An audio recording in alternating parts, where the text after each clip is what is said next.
I'm making this video to show you what whip tech is. So if you want to learn cool skills in calisthenics like 90-degree handstand push-ups, you want to do normal handstand push-ups, then this is a technique that you want to implement. Because you guys keep complaining that, oh, I can't do 90 degrees, I can't do handstand push-ups, but your form is just way too strict. Okay?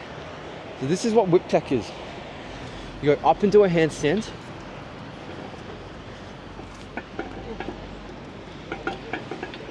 Okay? You hinge at your hips like this. And you flick up. And for a handstand push-up, you go down, hinge, and use the legs to flick up. Like that. It's like that. So why is this important?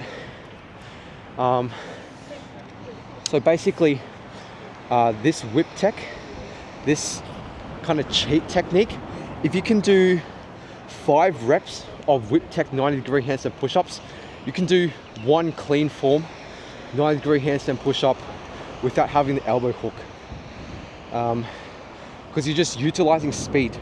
In calisthenics, everything is about speed. In bodybuilding, you can like control the movement, you can feel your muscles move through the whole range of motion, but it's not a performance-based sport, so you have to remove that mindset when it comes to doing calisthenics. Do things fast, do things explosively, utilize as much momentum as you can when you're doing 90-degree handstand push-ups.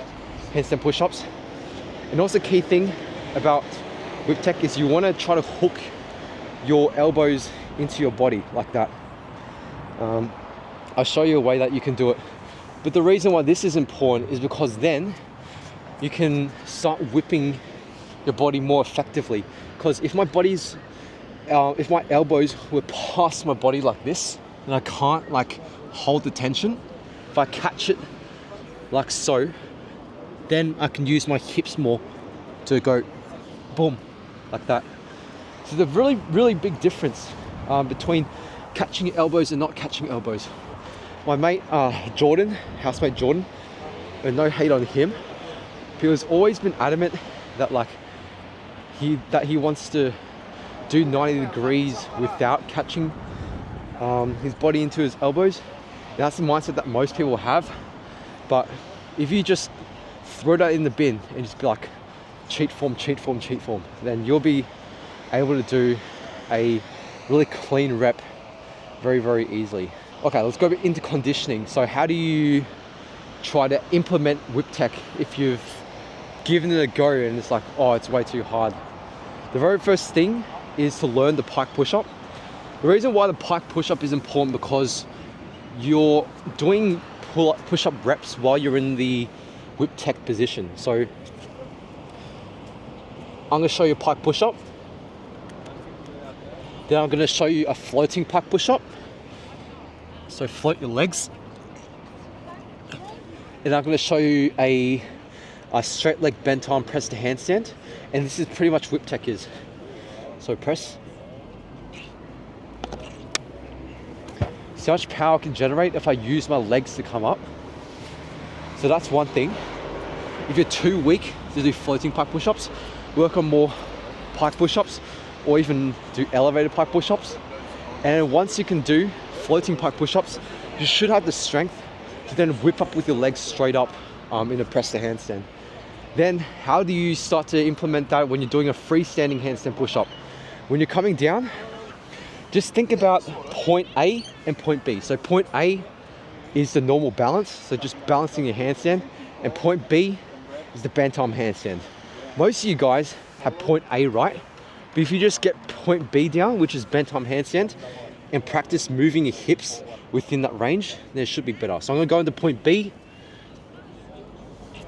I'm gonna practice moving my hips. So I'm able to like freely shift my weight around when I'm in the bent arm handstand. Now the whole point of doing a handstand push-up is you're gonna go from point A to point B as smoothly as you can. So I'm not thinking of handstand push-up as a handstand push-up. I'm thinking of it as going from point A to point B, back to point A.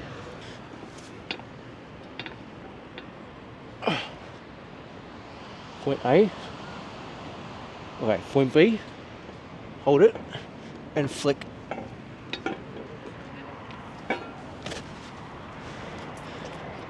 And that's all you're really thinking about. Don't overcomplicate the movement. Just practice point A, which is handstands.